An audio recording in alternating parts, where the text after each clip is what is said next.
بسم الله الرحمن الرحيم الحمد لله نحمده ونستعينه ونستغفره ونؤمن به ونتوكل عليه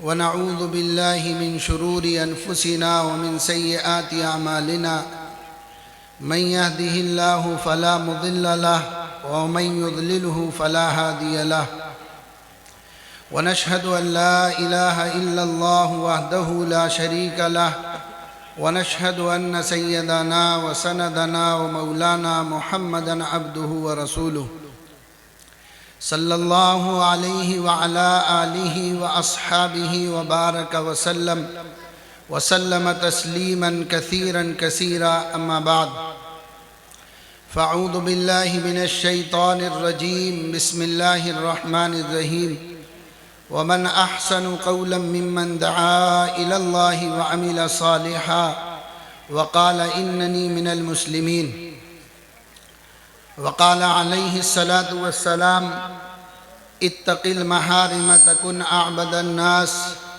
وارض بما قسم الله لكم تكن أغنى الناس وأحسن إلى جارك تكن مسلما وأحب للناس ما تحب لنفسك ولا تكثر الزهد فإن كثرة الزهد تميت القلب أو كما قال صلى الله عليه وسلم۔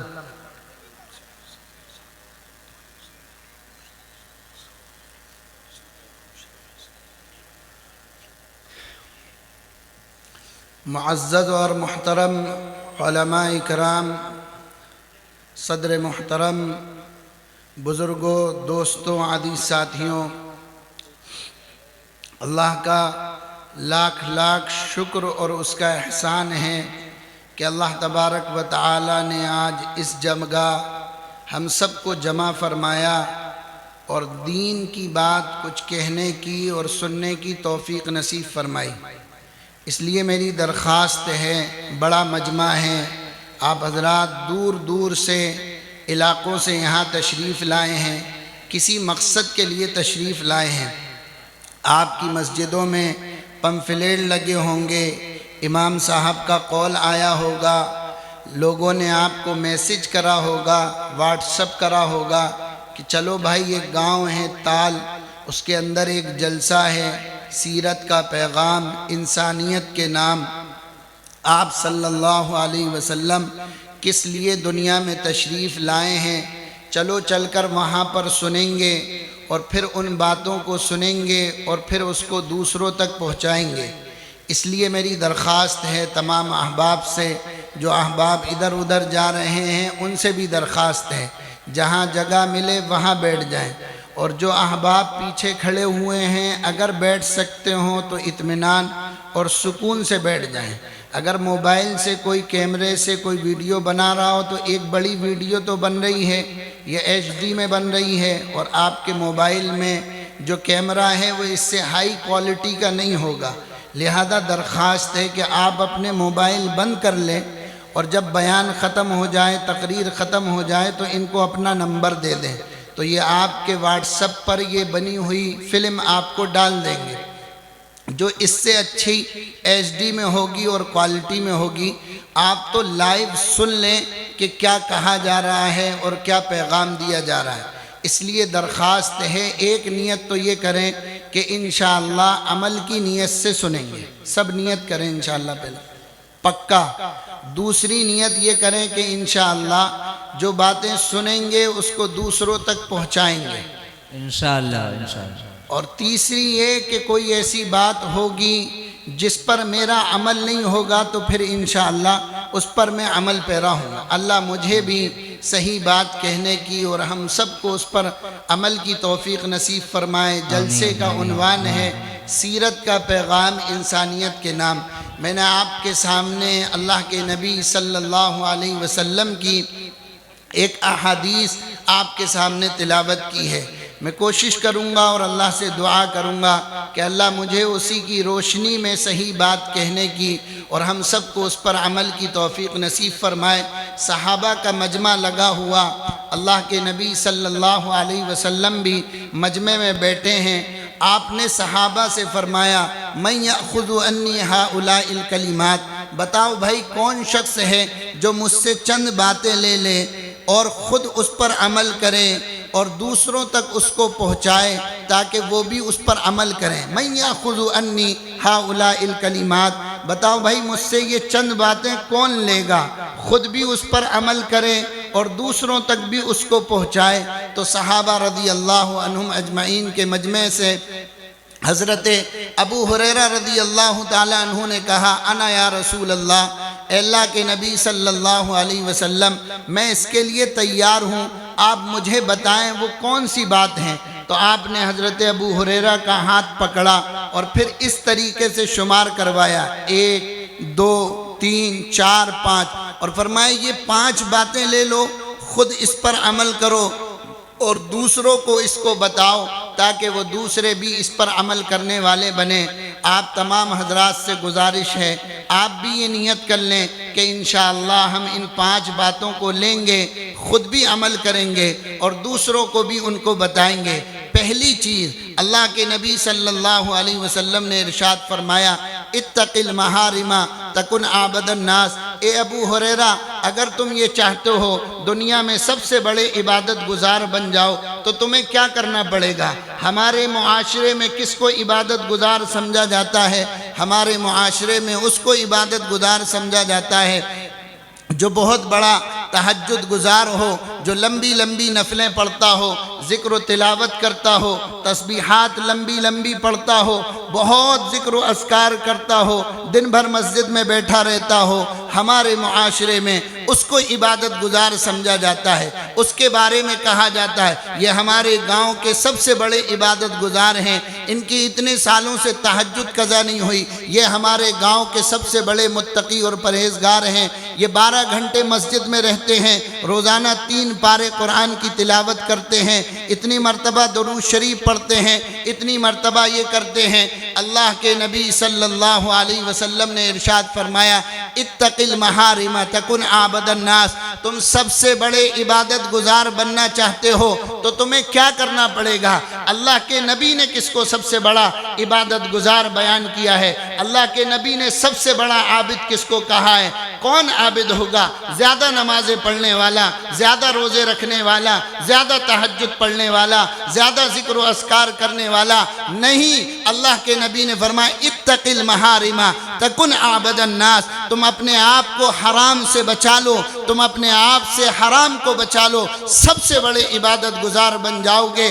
اللہ کے نبی صلی اللہ علیہ وسلم کی زبان مبارک سے نکلے ہوئے الفاظ آپ نے فرمایا اتق المحارم، اپنے اندر تقوی پیدا کرو، اپنے اندر طہارت پیدا کرو، اپنے اندر پاکیزگی پیدا کرو، اپنی کمائیوں میں حلال لاؤ، اپنی کمائیوں سے حرام کو نکالو، اپنے اندر تقوی پیدا کرو، اللہ کا ڈر پیدا کرو، اللہ کا خوف پیدا کرو۔ حضرت انس رضی اللہ تعالی عنہ نے اللہ کے نبی سے پوچھا تھا اے اللہ کے نبی میں حرام کا 1 لقمہ چھوڑ دوں یہ آپ کو زیادہ محبوب ہے یا 200 رکعت نفل نماز پڑھوں یہ آپ کو زیادہ پسند ہے؟ اللہ کے نبی نے فرمایا تھا اے انس میرے نزدیک حرام کا 1 لقمہ چھوڑ دینا 2000 رکعت نفل نماز پڑھنے سے افضل ہے۔ حرام کا 1 لقمہ چھوڑ دو، اللہ کے نزدیک 2000 رکعت نفل نماز پڑھنے سے افضل ہے۔ ہمارے ذہنوں میں تصور یہ ہے جو مسجد کا عادی ہے ہم اس کو عبادت گزار گردانتے ہیں، جو نفس کے خلاف کام کرتا ہے، جو اپنے تقاضوں کو دباتا ہے، جو آنکھ کو نیچے جھکاتا ہے، جو اپنی زبان سے سچائی کے بول نکالتا ہے، جو اپنے کانوں کو حرام گانے کے سننے سے بچاتا ہے، ہمارے معاشرے میں اس کو عبادت گزار تصور نہیں کیا جاتا ہے۔ اللہ کے نبی نے فرمایا اتق المحارم تکن عابد الناس، تم حرام سے بچو، اللہ کے نزدیک تم سب سے بڑے عبادت گزار بن جاؤ گے۔ تقوی کس کا نام ہے؟ طہارت کس کا نام ہے؟ پاکیزگی کس کا نام ہے؟ اپنی زندگی کو پاکیزہ بنانا کیا ہے؟ اللہ کے نبی نے اس حدیث سے ایک بڑی غلط فہمی جو ہمارے ذہنوں میں تھی وہ نکال دی۔ ہم نے سب کچھ سمجھا ہے، دین نام سمجھا ہے، عبادت کا دین نام سمجھا ہے، مسجد کی چار دیواری کا دین نام سمجھا ہے، رمضان کے روزے رکھنے کا دین نام سمجھا ہے، چند ٹکڑے خیرات کر دینے کا۔ اللہ کے نبی نے اس حدیث کے ذریعے ایک مثال کے ذریعے ہمیں یہ بات سمجھائی ہے کہ جیسا ہے ایسا ہے۔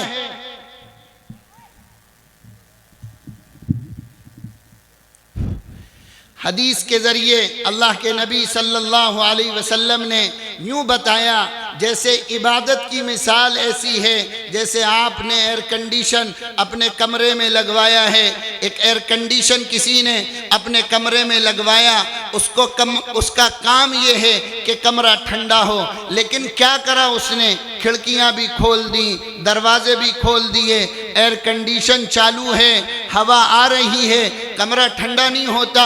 اے سی کون سی کمپنی کا ہے؟ اے سی ہتاچی کا ہے، اے سی انڈیکو کا ہے، اے سی بہت بڑی کمپنی کا ہے۔ فون لگایا انجینئر کو، ارے صاحب کیسا اے سی دیا ہے آپ نے، کمرہ تو ٹھنڈا ہو ہی نہیں رہا، آپ اپنا اے سی واپس لے جاؤ۔ وہ انجینئر آیا، اس نے دیکھا، کہا بھائی کمرہ ٹھنڈا کیوں نہیں ہو رہا؟ کہا دکھاؤ کمرہ کہاں ہے؟ کہا یہ کمرہ ہے، اے سی آن ہے؟ ہاں آن ہے۔ کتنی دیر ہو گئی؟ صاحب 3 گھنٹے ہو گئے، پھر بھی کمرہ ٹھنڈا نہیں ہے۔ اس انجینئر نے جو دیکھا، دروازے بھی کھلے ہیں، کھڑکی بھی کھلی ہے، اس نے کہا میاں بڑے باولے نظر آتے ہو، بڑے دیوانے نظر آتے ہو، کمرہ تو جب ٹھنڈا ہوگا جب یہ کھڑکی بند ہوگی، جب یہ دروازے بند ہوں گے۔ یہاں عبادت ہو رہی ہے اور یہاں گناہ ہو رہے ہیں، عبادت کا نتیجہ نظر کیوں نہیں آ رہا ہے؟ دعائیں کیوں قبول نہیں ہو رہی ہیں؟ حالات کیوں درست نہیں ہو رہے ہیں؟ عبادت ہو رہی ہے، ذکر و اذکار ہو رہا، تلاوت ہو رہی ہے، لیکن ساتھ ساتھ گناہ بھی ہو رہے ہیں۔ اللہ کے نبی نے فرمایا نہیں، اتق المحارم تکن عابد الناس، تم تقوی اختیار کرو، تم اللہ کی حرام کردہ چیزوں سے بچو، تم سب سے بڑے عبادت گزار بن جاؤ گے۔ تقوی کس کو کہتے ہیں؟ اللہ کا ڈر کس کو کہتے ہیں؟ اللہ کا خوف کس کو کہتے ہیں؟ یقین کس کو کہتے ہیں؟ میدان محشر میں کھڑے ہو کر اللہ کے سامنے پیشی کا حساب ہونا، اس یقین کس کو کہتے ہیں؟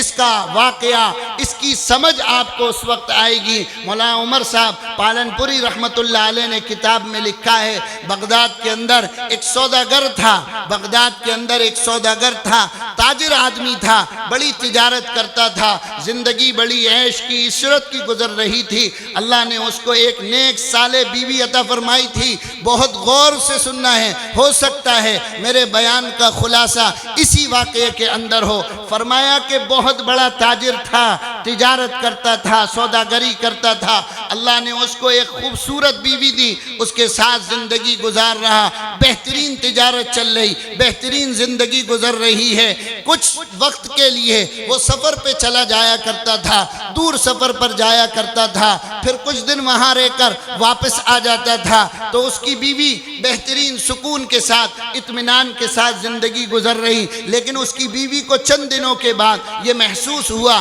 کہ یہ تاجر اب جلدی جلدی سفر پہ جانے لگا ہے اور دیر تک رکتا ہے اور بہت دیر کے بعد واپس آتا ہے۔ اس کو دال کے اندر کچھ کالا محسوس ہوا، اس نے اپنی خادمہ کو بلایا اور یوں کہا کہ مجھے لگتا ہے یہ سوداگر کہیں رکتا ہے اور بہت دنوں تک اب مجھ سے دور رہتا ہے، ذرا تم اس کے بارے میں پتہ کرو۔ اس بیوی نے کہا گھبرانے کی بات نہیں ہے، میں سارے معاملات کو پتہ کر کے چٹکیوں میں مسئلہ حل کر دوں گی۔ تو سوداگر تجارت پر گیا، یہ پیچھے سے یہ بڑھیا بھی اس کے ساتھ لگ گئی، دوسرے شہر میں گیا، اس بڑھیا نے پوری تفتیش کری اور خبر لے کر آئی اور یوں کہا کہ ہاں بات صحیح ہے، اس سوداگر نے فلاں علاقے میں ایک دوسرا نکاح کیا ہے، وہاں پر رہتا ہے اور اس کے ساتھ رہتا ہے، خلوت میں رہتا ہے، اپنی مستی میں زندگی گزارتا ہے۔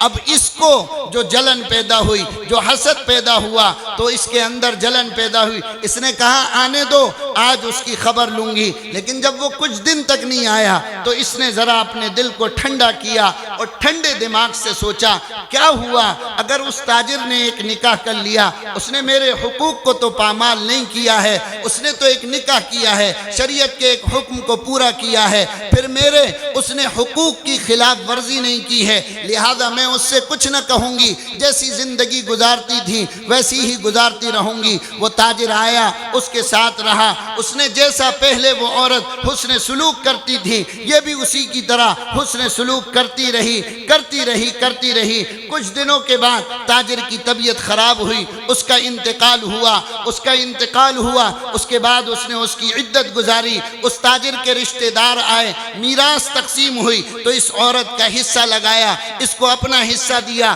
وہ رشتہ دار میراث تقسیم کر کے چلے گئے۔ اس عورت کے دل میں ڈر ہوا، خوف ہوا، تقوی پیدا ہوا کہ اوہو اس تاجر کی تو 2 بیویاں تھیں، ایک نہیں تھی، اس حصے میں تو اس عورت کا بھی حق ہے۔ لہذا اس نے آدھی رقم نکالی، ایک بہت سمجھدار آدمی کو بلایا، اس عورت کے پاس بھیجا اور اس کے پاس خط بھیجا، اس آدمی کو بھیجا، آدھی رقم بھیجی۔ وہ آدمی وہاں گیا، اس عورت سے ملا اور اس کو پورا قصہ سنایا۔ اس نے کہا اوہو ہمیں تو یہ معلوم تھا کہ ہمارے اس نکاح کی خبر کسی کو نہیں ہوئی ہے، کسی کو اس کے بارے میں اطلاع نہیں ہے، لیکن اس کی پہلی بیوی کو اطلاع ہوئی اور اس کے باوجود اس نے صبر کیا، تحمل کیا، برداشت کیا۔ اوہو اس پر میں 1000 سلام پیش کرتی ہوں، کیا دینداری اس کی ہے، کیا معیار اس کا ہے، کیا تقوی اس کا ہے۔ اور پھر اس کے بعد اس نے ایک پرچہ لکھا اور اس کو دیا کہ جا کر اس کو دے دینا۔ وہ آدمی آیا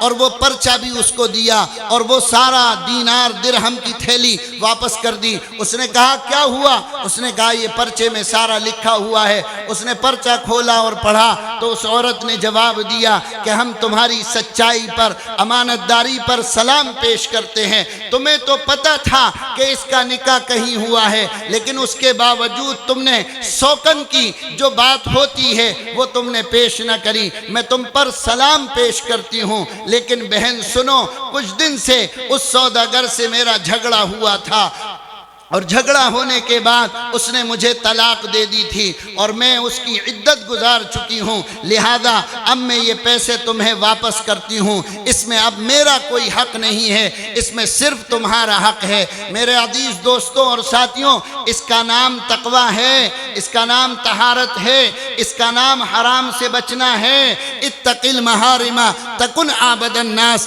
اپنے آپ کو حرام سے بچاؤ، اللہ کے نزدیک سب سے بڑے عبادت گزار بن جاؤ گے۔ چند چیزوں کا نام دین نہیں ہے، ان چیزوں کا نام دین ہے جن کو آج تک ہم نے دین سمجھا ہی نہیں ہے۔ صرف نماز کو، صرف روزے کو دین سمجھا ہوا ہے، نہیں، دین اس سے بڑھ کر ہے، اس سے آگے کا نام ہے۔ کیا چیز کا نام دین ہے؟ کسی مسلمان کے بارے میں بدگمان ہو اور اس کی بدگمانی کو اپنے دل میں رکھے ہوئے ہو اور وہ بدگمانی پک رہی ہے، فرمائے نہیں ان بعد الظن اسم، یہ بدگمانی بھی گناہ ہے۔ کسی نے کوئی خبر اڑائی بغیر تحقیق کے، اس کو آگے چلتا کر دیا، اس آپ کی بات سے لوگوں میں جھگڑا پیدا ہو گیا۔ اللہ کے نبی نے فرمایا کفا بالمرء کذبا ان یحدث بکل ما سمع، آدمی کے جھوٹا ہونے کے لیے اتنا کافی ہے کہ وہ سنی سنائی بات کو آگے چلتا کر دے۔ کسی کی غیبت کر دی، کسی کے بارے میں کچھ کہہ دیا، ان تمام چیزوں سے اپنے آپ کو بچانا، اس کا نام تقوی ہے، اس کا نام حرام سے بچنا ہے۔ اللہ کے نبی نے فرمایا اتق المحارم تکن عابد الناس، تم اپنے آپ کو حرام سے بچاؤ، اللہ کے نزدیک تم سب سے بڑے عبادت گزار بن جاؤ گے۔ دوسری چیز اللہ کے نبی نے جو بیان فرمائی، فرمایا ورض بما قسم اللہ لک تکن اغنى الناس، اگر تم چاہتے ہو کہ تم سب سے بڑے مالدار بن جاؤ، تال کے سب سے بڑے مالدار شمار ہو، دنیا میں تم غنی کہلاؤ، تو تمہیں کیا کرنا پڑے گا؟ ورض بما قسم اللہ لک تکن اغنى الناس، تم اپنے اندر قناعت کو پیدا کر لو، تم اپنے اندر قناعت کی صفت پیدا کر لو۔ قناعت کس کو کہتے ہیں؟ قناعت کہتے ہیں جائز طریقے سے، حلال طریقے سے دوڑ دھوپ کر کر جو جائز مال تمہیں مل گیا ہے، حلال مال تمہیں مل گیا ہے، اب اس پر راضی ہو جاؤ، آگے کی فکر چھوڑ دو، اس کا نام قناعت ہے۔ ورض بما قسم اللہ لک تکن اغنى الناس، تال کے سب سے بڑے غنی بننا چاہتے ہو، اپنے اندر قناعت پیدا کرو۔ قناعت کیسے پیدا ہوگی؟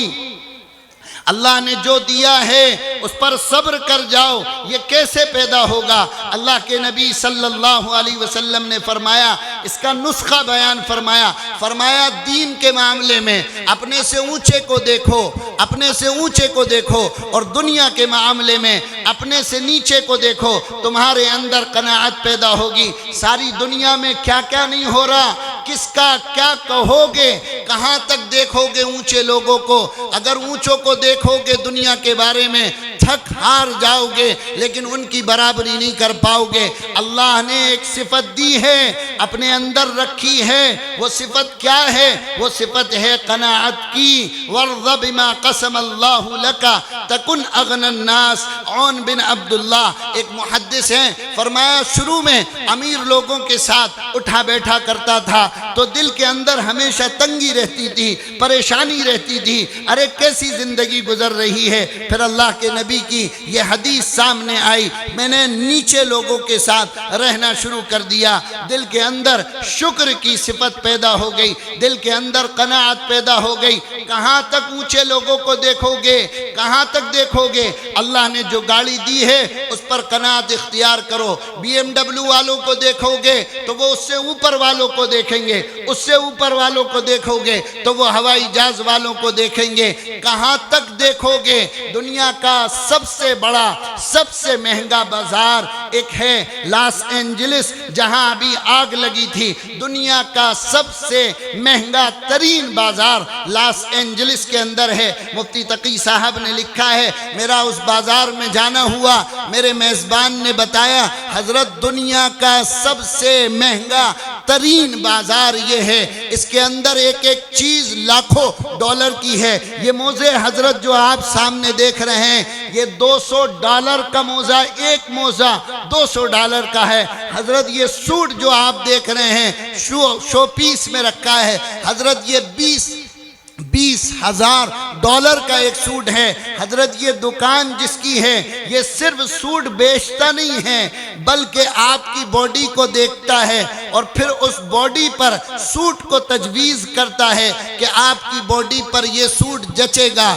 یہ کلر جچے گا، اس ڈیزائن کا جچے گا، اور اس کے لیے $10,000 الگ سے چارج لیتا ہے۔ اور حضرت یہ اتنا ماہر ہے کہ برطانیہ کے شہزادے چارلیس نے جب اس سے ٹائم مانگا کہ میرے جسم کو دیکھ کر میرے لیے سوٹ تجویز کرو، تو اس برطانیہ کے شہزادے کو 2 مہینے کے بعد ٹائم ملا کہ 2 مہینے کے بعد تمہارا نمبر آئے گا۔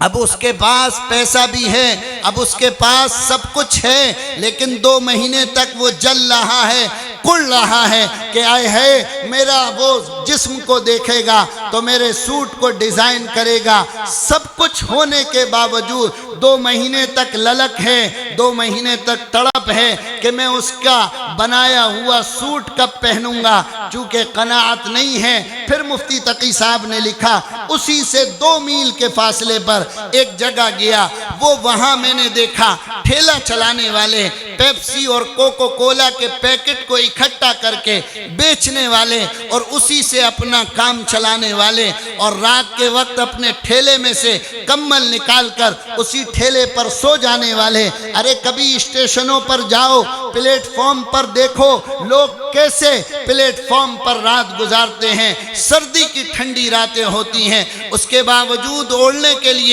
اور بچھانے کے لیے ان کے پاس کچھ نہیں ہوتا ہے، اس کے باوجود شکر کے ساتھ زندگی گزارتے ہیں۔ اللہ نے آپ کے سروں پر چھت دی ہے، اللہ نے آپ کو بہترین گھر دیے ہیں، اللہ نے بہترین کھیتی باڑی دی ہے۔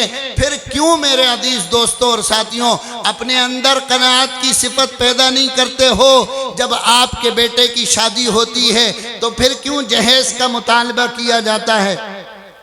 پھر کیوں اس سے گاڑی مانگی جاتی ہے لڑکی والوں سے؟ کیا اللہ نے آپ کو گاڑی نہیں دی ہے؟ کیا اللہ نے آپ کو زمین نہیں دی ہے؟ کیا اللہ نے آپ کو کھیتی باڑی سے اللہ تعالیٰ نے آپ کو کھیتی باڑی سے سرفراز نہیں فرمایا؟ مجھے معلوم ہے آپ کے اسی علاقے کے اندر، آپ کی برادری کے اندر ایک لڑکی کی شادی ہوئی ہے یا ہونے والی تھی، لڑکا دیکھا گیا تو لڑکے والوں نے اس کی شادی کے لیے تقریباً 60 لاکھ کا مطالبہ کیا تھا، اور جب وہ لڑکی والے 60 لاکھ دینے کے لیے تیار ہوئے تو بھی لڑکے نے اس رشتے کو کینسل کر دیا کہ نہیں ہمارا لڑکا اس سے اونچی کیٹیگری کا ہے۔ میرے عزیز دوستوں اور ساتھیوں، اللہ نے بہت نوازا ہے، آپ کو بہت دیا ہے۔ اتنے بڑے کسان شاید اس پورے علاقے گنا اشوک نگر میں کہیں نہیں ہوں گے،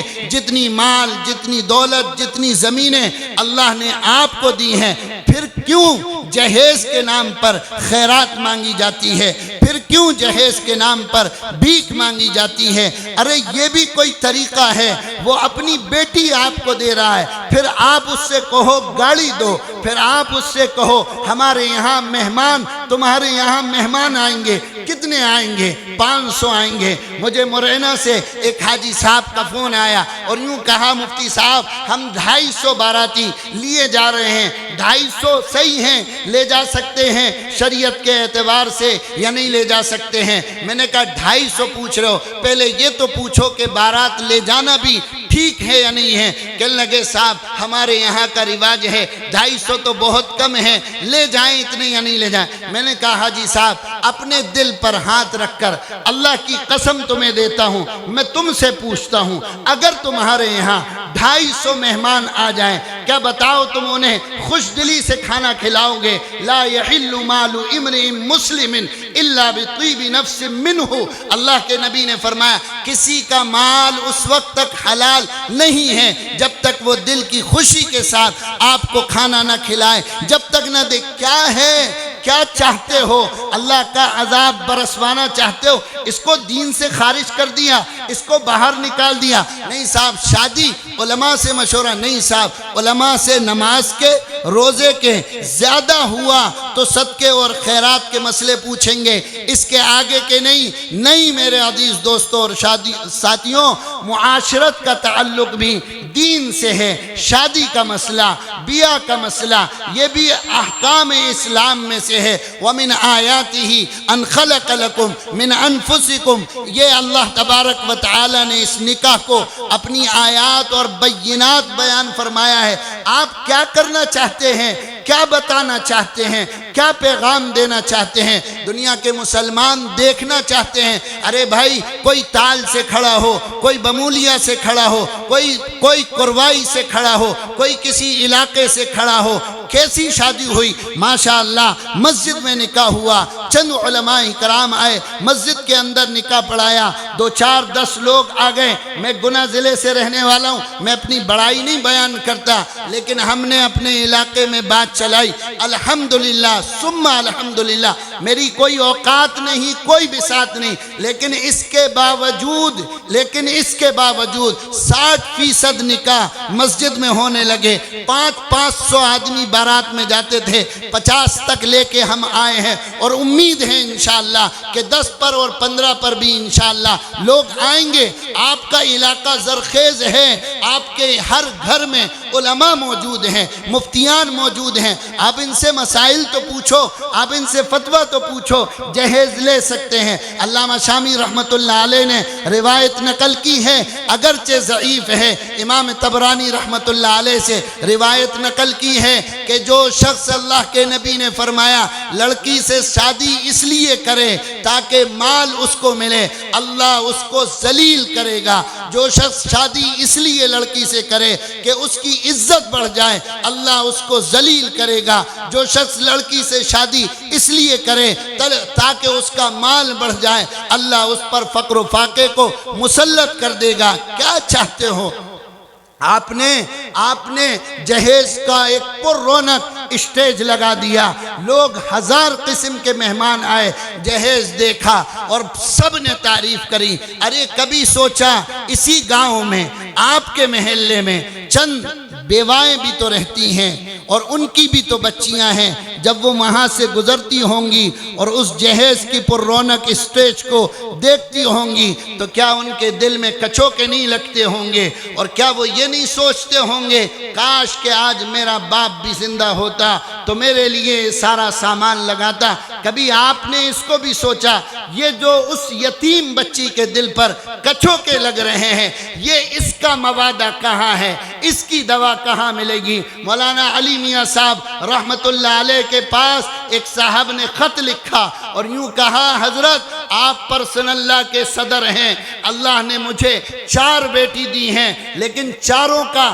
رشتہ کرنا ہے اور ہر رشتے پر تقاضا آ رہا ہے۔ حضرت آپ پرسن اللہ کے صدر ہیں، آپ مفکر اسلام ہیں، دنیا میں آپ کی بات کا ڈنکا بجتا ہے۔ حضرت میں آپ سے اجازت چاہتا ہوں کہ آپ مجھے اجازت دیں، میں اپنی 4 بیٹیوں کے ساتھ خودکشی کرنا چاہتا ہوں، اس لیے کہ میرے پاس اپنی بیٹیوں کو دینے کے لیے جہیز میں پیسے نہیں ہیں۔ مولانا علی میاں صاحب رحمت اللہ علیہ نے لکھا ہے، اس کا خط پڑھ کر میرے پیروں کے نیچے سے زمین نکل گئی اور میں سسک گیا اور میں سہم گیا کہ کیا ہوگا، معاشرہ کہاں جا رہا ہے۔ اللہ نے آپ کو نوازا ہے، یہ صرف بیان کا تقریر کا موقع نہیں ہے۔ وہ نوجوان کھڑے ہوں جن کی شادیاں نہیں ہوئی ہیں اور وہ ببانگ دوہل کے ہیں کہ ابا جان اماں جان ہم شادی کریں گے جناب محمد الرسول اللہ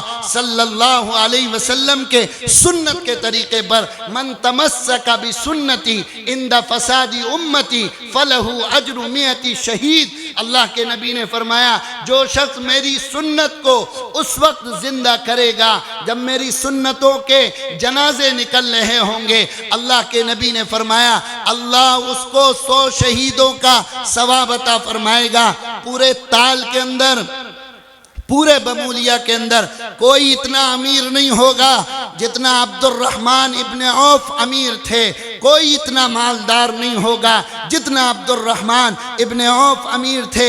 ایک مرتبہ نہیں کئی مرتبہ 40 ہزار دینار اللہ کی راہ میں صدقہ کرنا عبد الرحمن ابن عوف سے ثابت ہے۔ جب خود کا وصال ہوا، اصحاب بدر کے لیے وصیت لکھی کہ جو میرا مال ہے اس کا ترکہ اصحاب بدر پر تقسیم ہو، تو 100 اصحاب بدر اس وقت زندہ تھے، سب کے حق میں 100 دینار تقریباً آئے۔ ایک مجلس میں 30 غلام آزاد کیے ہیں، 8300 کے قریب غلام آزاد کرنا عبد الرحمن ابن عوف رضی اللہ تعالی عنہ سے ثابت ہے۔ مدینے میں ایک مرتبہ شور بلند ہوا، اما عائشہ نے پوچھا یہ شور کیسا ہے؟ کسی نے بتایا عبد الرحمن ابن عوف کا قافلہ ملک شام سے آیا ہے اور 700 اونٹ میں ساز و سامان کے لد کر شام سے آئے ہیں، یہ اس کا شور ہے۔ تو اما عائشہ نے کہا میں نے اللہ کے نبی سے سنا ہے عبد الرحمن گھسٹتے ہوئے جنت کے اندر داخل ہوں گے۔ حضرت عبد الرحمن ابن عوف کو پتہ چلا، آپ اما عائشہ کے پاس آئے اور فرمایا اما عائشہ کیا سنا ہے؟ فرمایا میں نے سنا عبد الرحمن کے پاس مال بہت ہے، اس کا حساب ہوگا، عبد الرحمن گھسٹتے ہوئے جنت میں داخل ہوں گے۔ فرمایا اما عائشہ یہ 700 اونٹ میں ساز و سامان کے اللہ کے راستے میں وقف کرتا ہوں، آپ دعا کر دیں اللہ میرا معاملہ آسان فرما دے۔ یہ عبد الرحمن ابن عوف مسجد نبوی مدینہ منورہ اس وقت اتنا چھوٹا تھا جتنا آج مسجد نبوی ہے، اتنا بڑا اس وقت مدینہ منورہ پورا شہر تھا۔ عبد الرحمن ابن عوف صبح اللہ کے نبی کو ملے، کپڑے میں کوئی پیلا کلر آپ کے تھا۔ اللہ کے نبی نے پوچھا ہے عبد الرحمن کیا ہوا، یہ کلر کیسا ہے؟ فرمایا اللہ کے نبی میں نے نکاح کر لیا۔ تو اللہ کے نبی یوں کہتے ارے عبد الرحمن تم نے 2 جہاں کے سردار کو نہیں بلایا، خاتم النبیین کو نہیں بلایا، محمد الرسول اللہ صلی اللہ علیہ وسلم کو تم نے نہیں بلایا،